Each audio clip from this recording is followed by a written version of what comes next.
हैदराबाद का Rajiv Gandhi international airport India का सबसे बड़ा एयरपोर्ट है। एरिया के हिसाब से 5,500 एकड़ में फैला है। ये इंडिया का फोर्थ बिजिएस्ट एयरपोर्ट है। यहाँ पर हर साल कमोपेश 2 करोड़ पैसेंजर सवार होते हैं। ये एयरपोर्ट 2,500 करोड़ रुपए से बनाई गई एयरपोर्ट है और देश में सबसे तेज़ी से ग्रो करने वाली एयरपोर्ट बन चुका है। ना ही सिर्फ इंडिया का बल्कि ये पूरी दुनिया का सेकंड बेस्ट और पंक्चुअल एयरपोर्ट माना गया है एविएशन एंड एनालिटिक्स द्वारा। ये तो है हैदराबाद की न्यू एयरपोर्ट। इसे पूरी तरह जानने से पहले हम यहाँ के ओल्ड एयरपोर्ट के बारे में जान लेते हैं। हैदराबाद का पहला एयरपोर्ट बना बेगमपेट में। इसे हैदराबाद के आखिरी निज़ाम मीर उस्मान अली खान ने बनवाया था। इसी समय 12 किलोमीटर दूर हकीमपेट में एक एयरफोर्स स्टेशन बनाया गया था, जहां रॉयल एयरफोर्स अपना मिलिट्री ऑपरेशंस करने लगा। इसके अलावा हफ्सीगुड़ा में एक हैदराबाद स्टेट एरो क्लब भी बनाया गया था निज़ाम की पर्सनल एयरक्राफ्ट्स के लिए। लेकिन बहुत छोटी एरिया में होने की वजह से निज़ाम ने अपना क्लब बेगमपेट शिफ्ट कर दिया। बेगमपेट कुछ साल वीआईपीस और मिलिट्री ऑपरेशंस को हैंडल करता रहा, लेकिन वर्ल्ड वार के शुरू होते ही एरो क्लब का कंट्रोल एयरफोर्स ने अपने हाथ ले लिया और इसे फ्लाइंग स्कूल बना दिया। वार में विक्ट्री के बाद बेगमपेट को कमर्शियल फ़्लाइट्स के लिए खोल दिया गया। 1946 में डेक्कन एयरवेज ने अपनी पहली सर्विस स्टार्ट की बेगमपेट से बेंगलुरु तक। हैदराबाद की डेक्कन एयरवेज उस समय एक जॉइंट वेंचर हुआ करता था निज़ाम गवर्नमेंट और टाटा एयरलाइंस के बीच, और सालों में कंपनी ने दिल्ली, मुंबई, कलकत्ता और चेन्नई तक भी अपनी सर्विस शुरू की। 1953 में इंडियन गवर्नमेंट ने इसे टेक ओवर कर नेशनलाइज कर दिया और इसको Airways India, Bharat Airways, Himalayan aviation, Kalinga airlines, Indian national Airways और एयर सर्विसेज ऑफ इंडिया जैसे एयरलाइंस के साथ मर्ज कर दिया गया और इंडियन एयरलाइंस बनाई गई। पहले Begumpet airport domestic services handle करता और 1946 में पहली इंटरनेशनल फ़्लाइट शुरू हुई सऊदी अरबिया को।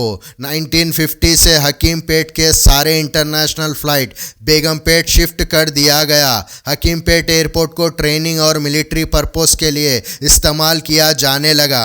1960 में नए रूट्स ऐड किए गए। 32 पैसेंजर्स वाली एयरक्राफ्ट्स का भी इस्तेमाल हुआ करता था। बढ़ती आबादी और खचाखच के चलते बेगमपेट एयरपोर्ट में 2 टर्मिनल्स बनाए गए थे। एक को डोमेस्टिक और एक को इंटरनेशनल पर्पस इस्तेमाल किया गया, जिसके चलते फिर से शॉर्टेज ऑफ स्पेस देखने को मिला। 1980 में तकरीबन 3 लाख पैसेंजर्स को हैंडल किया गया और 1990 में करीब 10 सिटीज़ तक फ़्लाइट्स ऑपरेट करती थी, जिसके चलते एक्सपेंशन करना मुश्किल था और नए एयरपोर्ट की ज़रूरत थी। एयरपोर्ट के आसपास शहर बस्ती बस चुकी। बढ़ती हुई फार्मा और आईटी सेक्टर्स आबादी को बढ़ा रही थी और एयरपोर्ट छोटा पड़ने लगा। उस समय के चीफ मिनिस्टर चंद्रबाबू नायडू ने हकीमपेट एयरफोर्स स्टेशन को सिविलियन यूज़ के लिए मांगा, लेकिन इंडियन एयरफोर्स ने मना कर दिया, क्योंकि एयरफोर्स स्टेशन को सिविलियंस के लिए खोल दिया जाता तो वो एक सिक्योरिटी कंसर्न्स बन जाती। बेगमपेट एयरपोर्ट एक ही रनवे पर इस्तेमाल हो रहा था, 0927, जो कि 3.230 किलोमीटर लंबा था। 2008 तक यहाँ से 10 डोमेस्टिक और 13 इंटरनेशनल एयरलाइंस ऑपरेट करती थी। हर साल 60 लाख पैसेंजर्स की इस एयरपोर्ट में आवाजाही थी, जिससे ये देश का 6th बिजिएस्ट एयरपोर्ट बन चुका था। 1998 को 3 लोकेशंस को शॉर्टलिस्ट किया गया नए एयरपोर्ट के लिए: बेंगलुरु, बेंगलुरु, नादरगुल और शमशाबाद, और आखिरकार शमशाबाद को फाइनलाइज किया गया। साल 2000 नवंबर के महीने में स्टेट गवर्नमेंट ने और एयरफोर्स अथॉरिटी ऑफ इंडिया ने एक मेमोरेंडम ऑफ अंडरस्टैंडिंग साइन किया और एक पब्लिक प्राइवेट पार्टनरशिप बनाई, जिसमें 26% शेयर स्टेट और एआई का होगा और 74% शेयर प्राइवेट कंपनीज का होगा, जिसके बाद बिडिंग किया गया और जिसके चलते 74% शेयर गांधी मल्लिकार्जुन राव ग्रुप और मलेशियन एयरपोर्ट्स होल्डिंग को मिला, जिसमें 63% जीएमआर ग्रुप को मिला और 11% मलेशिया एयरपोर्ट को। HIAL Hyderabad international airport limited इसे मैनेज करने लगी और 2002 में इसका नाम बदलकर GMR Hyderabad international airport limited रखा गया, GHAIL। 2004 में GHAIL और सेंट्रल गवर्नमेंट एक डील साइन की, जिसके तहत GMR ग्रुप 30 साल तक हैदराबाद एयरपोर्ट को चलाएगी। फिर बाद में इसे और एक्सटेंड करते हुए 22 मार्च 2068 तक किया गया। एग्रीमेंट में ये भी तय था कि 150 किलोमीटर तक कोई दूसरी एयरपोर्ट ऑपरेट नहीं कर पाएगी, जिसके तहत बेगमपेट एयरपोर्ट को बंद कर दिया गया। अब ये एयरपोर्ट सिर्फ मिलिट्री, गवर्नमेंट और जनरल एविएशन के लिए इस्तेमाल किया जाने लगा। 2005 में नए एयरपोर्ट की नींव रखी गई और नाम राजीव गांधी इंटरनेशनल एयरपोर्ट रखा गया। 14 मार्च 2008 3 साल बाद उद्घाटन किया ही जाने लगा। इसी बीच कुछ प्रोटेस्ट देखने को मिला एआई के एम्प्लॉयज़ द्वारा, क्योंकि बेगमपेट एयरपोर्ट बंद होने वाला था और एम्प्लॉयमेंट खतरे में था। पहला स्पाइस जेट SG-3197 अहमदाबाद से लैंड हुई और दूसरी मुंबई से SG-393। इसके बाद पहला international flight Lufthansa LH-753 land हुई, जो कि फ्रैंकफर्ट से आ रही थी। इसको बेगमपेट का IATA कोड हैदराबाद HYD मिल गया। ये कोड इंटरनेशनल एयरपोर्ट एसोसिएशन देता है। ये एक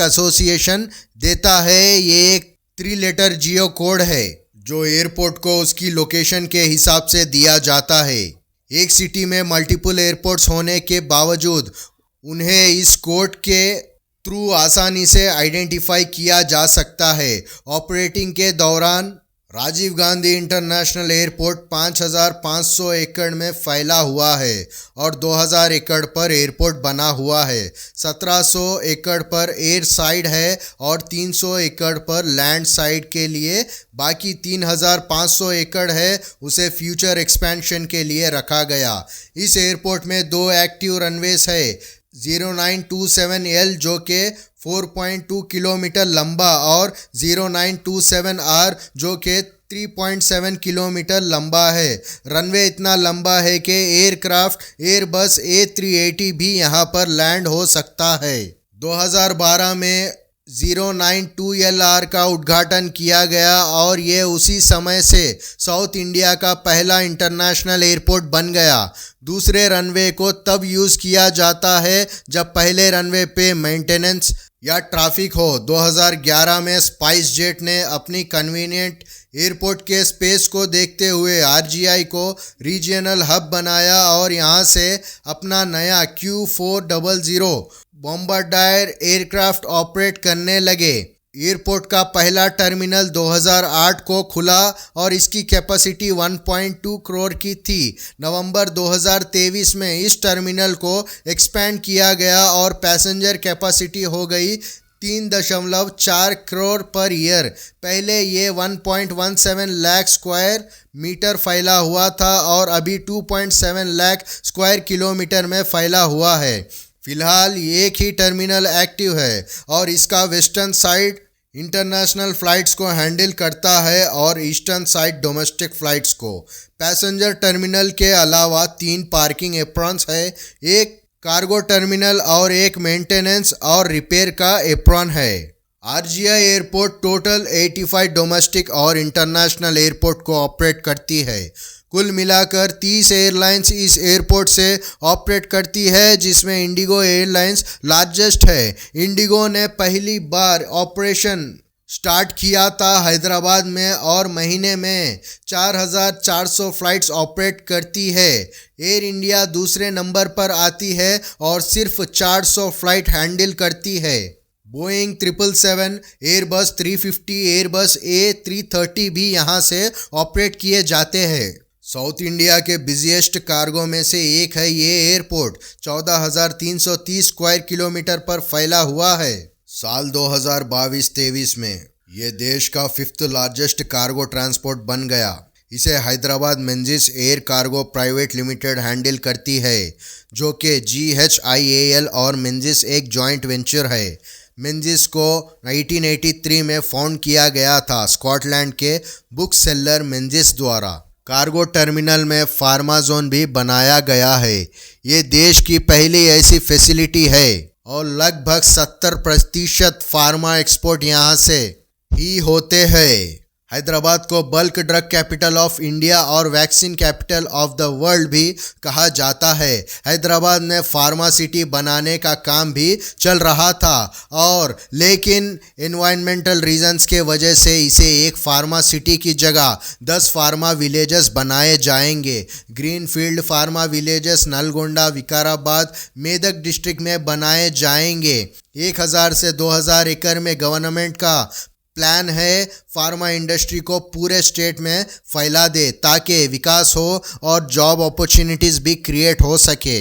2015 में GHIAL ने 5 मेगावाट सोलर पावर प्लांट बनवाया 45 एकड़ पर और 30,000 से ज़्यादा सोलर पैनल्स का भी इस्तेमाल किया गया और फिलहाल कैपेसिटी बढ़ाकर 5 मेगावाट से 10 मेगावाट कर चुके हैं, जिससे 10 करोड़ रुपए के बचत होती है।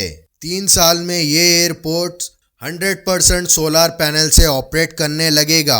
अभी एयरपोर्ट के पास उम्दानगर रेलवे स्टेशन है 6 किलोमीटर की दूरी पर। ILS इंस्ट्रूमेंट लैंडिंग सिस्टम को भी इंस्टॉल किया गया इस एयरपोर्ट में। इसे रात में ख़राब वेदर में फ़्लाइट बिना डिले के ऑपरेट किया जा सकता है। ILS एक रेडियो नेविगेशन सिस्टम पर बेस्ड है जो एयरक्राफ्ट को शॉर्ट रेंज प्रोवाइड करता है लैंडिंग के वक्त। ये एयरपोर्ट इंडिया का पहला ऐसा एयरपोर्ट था जो बोर्डिंग इस्तेमाल करने लगी 2015 डोमेस्टिक फ़्लाइट्स के लिए और 2020 इंटरनेशनल फ़्लाइट्स के लिए। अब दूसरे एयरपोर्ट्स में भी इसका इस्तेमाल किया जाने लगा। स्मार्ट ट्रॉलीज भी डिप्लॉय किया जाने लगा जिस पर पैसेंजर्स अपना बोर्डिंग पास स्कैन करके सारे डिटेल्स जान सकते हैं। उस पर मौजूद स्क्रीन से जैसे डिपार्चर टाइम, बोर्डिंग टाइम और ये स्क्रीन बोर्डिंग गेट तक नेविगेट भी कर सकती है। दिल्ली, मुंबई और बेंगलुरु के बाद RGI airport 4th busiest airport है। फ्यूचर में इस एयरपोर्ट को और एक्सपेंड किया जाएगा। ऐसे ही और वीडियोस के लिए चैनल को सब्सक्राइब करें। धन्यवाद।